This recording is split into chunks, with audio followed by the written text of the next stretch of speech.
मैं honourable chairman का धन्यवाद करता हूं कि उन्होंने आज जो पिछले 2-3 दिनों में घटनाएं हुई उस पर हमें बोलने की इजाज़त दी।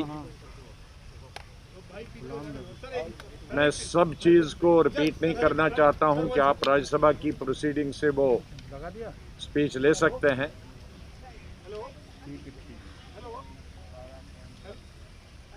दो चीज़ों पर मैं बल देना चाहूँगा। एक तो जिस चीज़ पर हमने बाइकआउट किया है वो, और दूसरा वो जिसके कारण ये परसों राज्यसभा के अंदर हंगामा हुआ। जहाँ तक राज्यसभा के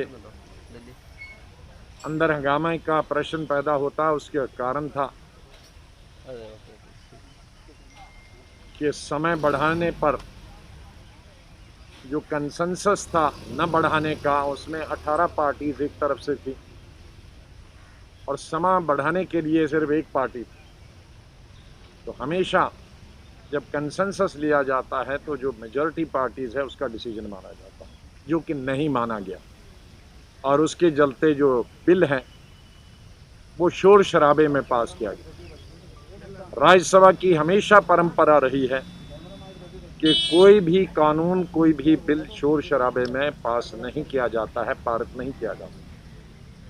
लेकिन दुर्भाग्य से ये किसानों से संबंधित बिल, जिसमें करोड़ों किसानों के इंटरेस्ट है, वो क्लास बाय क्लास वोटिंग के बगैर पास हुआ। वो किसी अमेंडमेंट पर जो अपोजिशन ने दी थी बिल को सुधार करने के लिए या किसानों के हित में जो उन्होंने सलाह मशवरे और सजेशंस दिए थे, उन पे वोटिंग नहीं हुई। मैंने कोर्ट मेरे प्रीवियस कोलीग स्वर्गीय अरुण जेटली को किया कि उन्होंने कहा कि अगर डिवीजन के बगैर कोई बिल पास होता है तो वो गैर कानूनी होता है।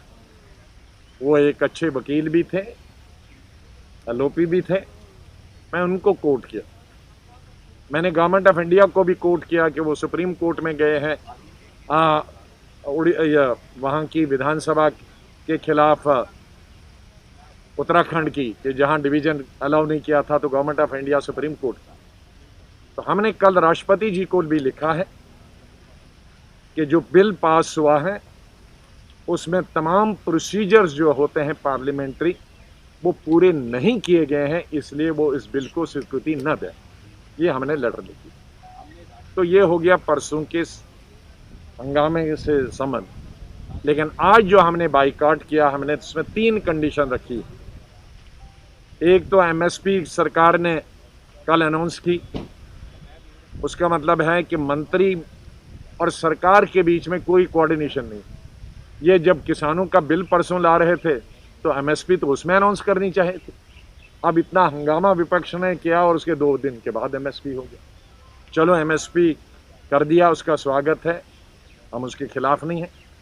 लेकिन एमएसपी को लेकर हमने 3 कंडीशन रखी और जब तक ये 3 कंडीशनें पूरी नहीं होती हैं तब तक हमारा बाइकआउट रहेगा विपक्ष।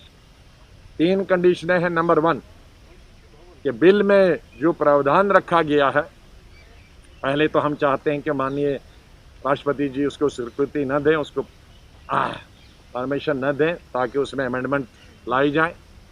लेकिन मान लीजिए अगर राष्ट्रपति जी ने स्वीकृति दी और ये कानून बना, तो हम चाहते हैं कि एक चौथा बिल आना चाहिए, तीसरा बिल आना चाहिए, या सदन के अंदर माननीय प्रधानमंत्री जी ने या कृषि मंत्री ने कहना चाहिए 3 चीज़ें कि एक, ये जो ओपन मार्केट में बेच सकता है किसान, चाहे वो चावल बेचे, चाहे वो गेहूं बेचे, चाहे वो कुछ भी बेचे, वो एमएसपी से नीचे नहीं बेच सकता। खरीदने वाला एमएसपी से नीचे नहीं खरीद सकता और उसको गैर कानूनी बनाना चाहिए। अगर कोई एमएसपी से नीचे खरीदेगा प्राइवेट, तो उसको कानूनी सजा होनी चाहिए। दूसरा, जो एमएसपी है वो फिक्स होनी चाहिए C2 formula of Swaminathan committee का जो रूल है उसके आधार पर एमएसपी फिक्स होना चाहिए। तीसरा, प्राइवेट के एजेंसीज के बगैर भी स्टेट एजेंसी और गवर्नमेंट ऑफ इंडिया की तरफ फूड कॉरपोरेशन ऑफ इंडिया अनाज खरीदती है। तो चाहे स्टेट एजेंसियां हों जो अनाज खरीदे या एफसीआई अनाज खरीदे, उनके लिए भी अनिवार्य होना चाहिए कि वो एमएसपी से नीचे नहीं खरीद सकते हैं। ये 3 कंडीशनें हमने रखी है कि अगर ये 3 कंडीशनें हमारी नहीं मानी गई तो हम तब तक बाइकआउट रखेंगे। चौथी हमने रिक्वेस्ट की है, वो कंडीशन नहीं है कि ठीक है हम इसके फेवर में नहीं है कि माइक टूटे या टेबल पे कोई चढ़े, उसके बिल्कुल फेवर में नहीं, लेकिन उसके पीछे बहुत से कारण हैं कि क्यों हुए। क्योंकि कई इधर सरकार कोई भी बिल बुलडोज करने की कोशिश करता है, किसी भी सरकार को स्टैंडिंग कमेटी में नहीं भेजता है, किसी बिल को वो सिलेक्ट कमेटी को नहीं भेजता है, टाइम भी बोलने के लिए नहीं होता। ये तमाम चीज़ें कारण बनी थी कि जिसकी वजह से ये परसों हो, लेकिन होना नहीं चाहिए था, लेकिन हो गया। अब उनका वो वापस लेना चाहिए सस्पेंशन, लेकिन वो रिक्वेस्ट है वो उस पर हमने बाइकआउट नहीं किया। बाइकआउट सिर्फ किसानों के 3 चीज़ों पर किया। बहुत बहुत धन्यवाद, थैंक यू वेरी मच। एक चीज और पूछिए, आज सुबह डिप्टी चेयरमैन जो है वो गए, ठीक है, डिप्टी चेयरमैन जी गए, बहुत अच्छा उन्होंने जेस्चर दिया।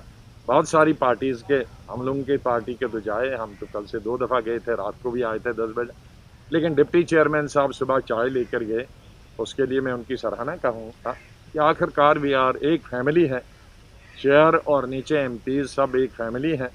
चाहे हम विभिन्न पार्टी से संबंधित रखते हों, लेकिन हमको एक फैमिली की तरह एक अच्छे वातावरण में सदन को चलाना चाहिए। बहुत बहुत धन्यवाद, थैंक यू।